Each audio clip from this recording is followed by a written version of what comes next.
Hi everyone! In today's video, let's learn how to create a loading spinner animation using Figma. First, create an ellipse and adjust its arc value to about 75%, then sweep it to 100%.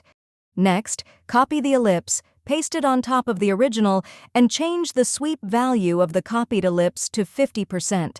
Make sure to adjust its corner radius as well. After that, add color to both ellipses. Group them together and convert the group into a frame. Then, transform the frame into a component and add variants to it. Now change the angle of variant groups. Remember to select only the group within the variant, not the whole frame, when changing its angle. Once you've changed the angle, navigate to the Prototype tab. Connect the default variant to Variant 1 and set the prototype settings to After Delay with a duration of 1 millisecond.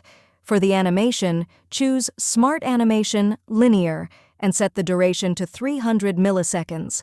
Repeat this connection process for Variant 1 to Variant 2, Variant 2 to Variant 3, and Variant 3 to Variant 4, and finally Variant 4 back to the default variant.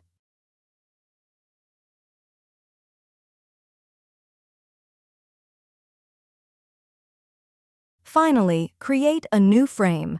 Click on Assets, drag and drop the default component into your new frame,